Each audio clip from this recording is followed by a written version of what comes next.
What's hidden on the Forbidden North Sentinel Island? One of the most intriguing places on the planet would be the North Sentinel Island. How so? On this infamous and unspoiled island, a unique civilization can be found. This is the home of one of the most mysterious tribe, the Sentinelese. According to scientists, the Sentinelese have been living in complete self-isolation for almost 60,000 years, thus, they don't know anything about the rest of the world. They don't have any idea about computers, schools, or businesses. They have been living on their own, unbothered. The death of an American tourist, who illegally visited the isolated North Sentinel Island, had drawn the world's attention to the small island's reclusive inhabitants. They're one of the few mostly uncontacted groups left in the world, and they owe that isolation partly to geography. North Sentinel is a small island, off the main shipping routes, surrounded by a shallow reef with no natural harbors, partly to protective laws enforced by the Indian government, and partly to their own fierce defense of their home and their privacy. But they're not entirely uncontacted. Over the last 200 years, outsiders have visited the island several times, and it often ended badly for both sides.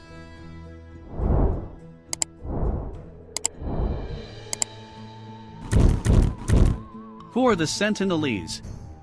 According to a 2011 census effort, and based on anthropologists' estimates of how many people the island could support, there are probably somewhere between 80 and 150 people on North Sentinel Island, although it could be as many as 500 or as few as 15. The Sentinelese people are related to other indigenous groups in the Andaman Islands, a chain of islands in India's Bay of Bengal, but they've been isolated for long enough that other Andaman groups, like the Onge and the Jarawa, can't understand their language. Based on a single visit to a Sentinelese village in 1967, we know that they live in lean-to huts with slanted roofs.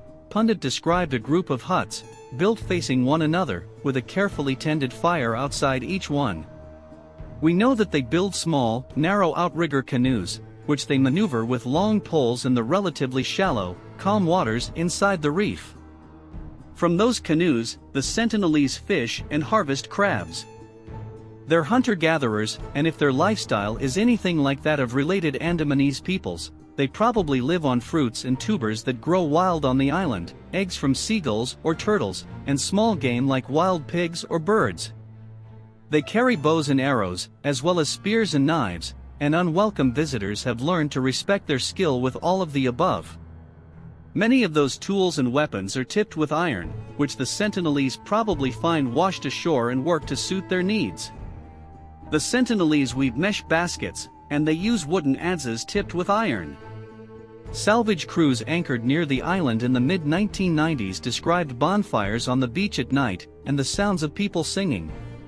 But so far, none of the Sentinelese language is known to outsiders. Anthropologists usually make a point to refer to people by the name they use for themselves, but no one outside North Sentinel Island actually knows what the Sentinelese call themselves, let alone how to greet them or ask what their view of the world and their role in it really looks like. What we know for sure is that they don't care much for company, and they've expressed that clearly even without a common language. Why don't the Sentinelese like visitors? One night in 1771, an East India Company vessel sailed past Sentinel Island and saw lights gleaming on the shore.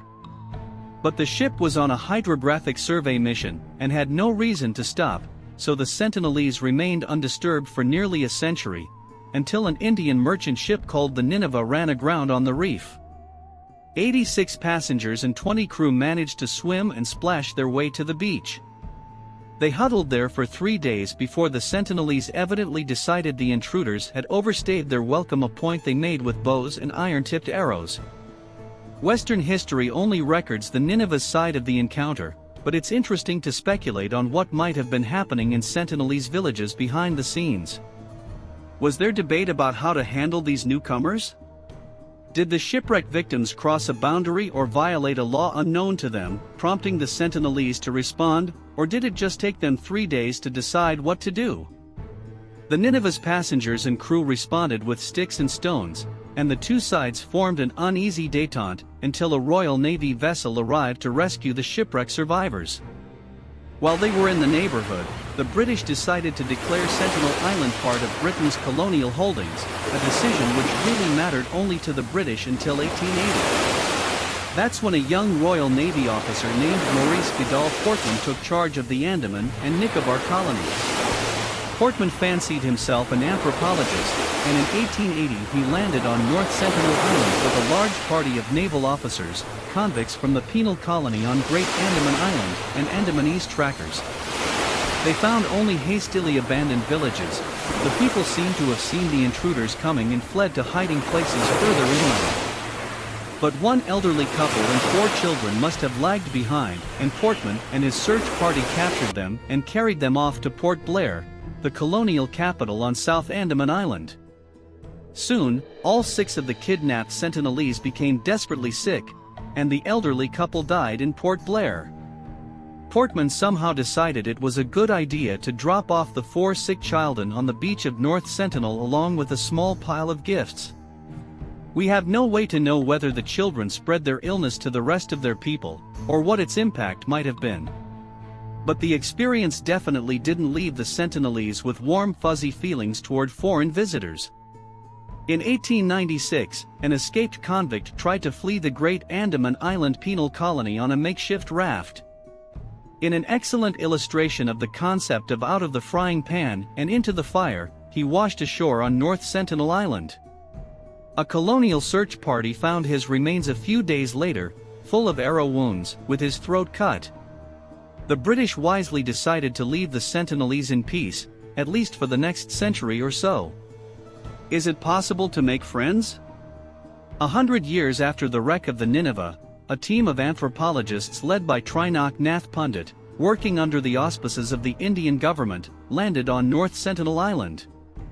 Like Portman, they found only hastily abandoned huts. The people had fled so quickly that they left the fires still lit outside their homes. Pandit and his team left gifts, bolts of cloth, candy, and plastic buckets. But naval officers and Indian police accompanying Pandit also stole from Sentinelese, taking bows, arrows, baskets, other items from their unguarded homes despite the anthropologists' protests. Still not a great showing for the outside world. Meanwhile, North Sentinel Island had been in a state of legal limbo since India gained its independence in 1947. In 1970, India claimed the isolated little island, and a survey dropped a stone tablet on the beach to say so. There's no record of the Sentinelese response. Pandit and his colleagues kept trying to make contact, mostly by pulling a dinghy onto the beach, dropping off coconuts and other gifts, and beating a hasty retreat.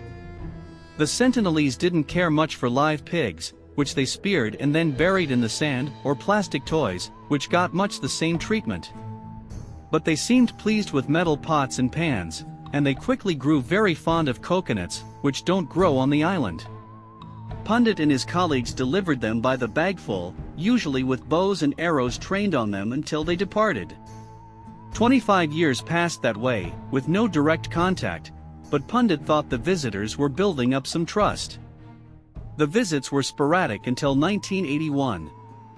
A National Geographic film crew tagged along in 1974, and the director caught an arrow in the thigh for his trouble. The exiled King Leopold III of Belgium passed close to the island on a boat tour in 1975, and the Sentinelese warned him off with arrows. For some reason, the king was absolutely delighted by the whole thing.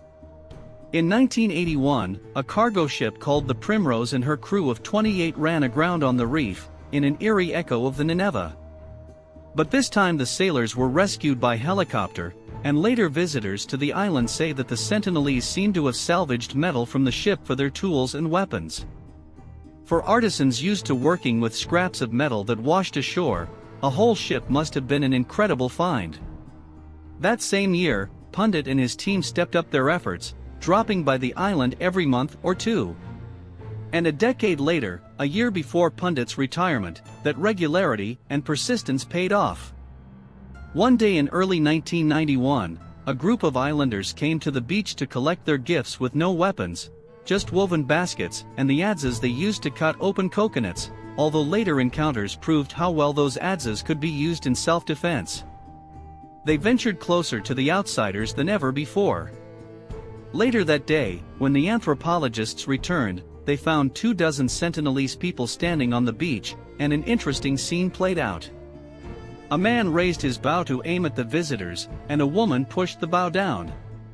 The man responded by dropping the bow and arrow and burying them in the sand. It's still not clear whether this was a negotiation in progress or a ritual display, but as soon as the weapons were disposed of, the people rushed out to the visitors' boats to collect their coconuts. But Sentinelese hospitality had its limits.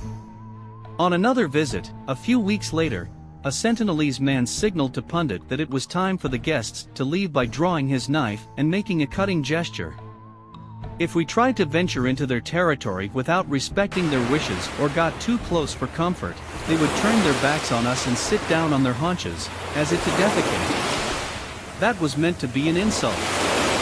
If we didn't pay heed and stop, they would shoot arrows as a last resort, Pundit told Indian Express. The tenuous friendship between the islanders and the anthropologists never moved beyond coconut handouts. The Sentinelese never offered gifts in return and never invited the visitors to stay or to venture inland, and neither side ever learned how to actually speak with the other. And the Sentinelese didn't always welcome the visitors. Sometimes the anthropologists were still greeted by armed men on the beach. The Indian government suspended the anthropologists' visits in 1996. When Indian Coast Guard helicopters flew over the island after the 2004 tsunami, they found the Sentinelese in good shape and not at all pleased to see them, and not at all hesitant to attack the helicopter with bows and arrows. A couple of years later, in 2006, an Indian crab harvesting boat drifted ashore, and the Sentinelese killed both fishermen and buried their remains. What happens now? Given that history, it's not remotely surprising that the Sentinelese people saw American tourist John Allen Chow as a trespasser when he stepped onto their island earlier this month and stood on the beach singing hymns. They chased him away twice, but when he ventured ashore a third time, they're believed to have killed him. Now it appears they buried his remains, as they did with the 2 Indian fishermen in 2006. The Indian government has now called off the search for Chow's body, citing danger to both search personnel and the Sentinelese people. The incident has sparked discussion about protections for relatively uncontacted groups like the Sentinelese. Pundit has advocated leaving them be.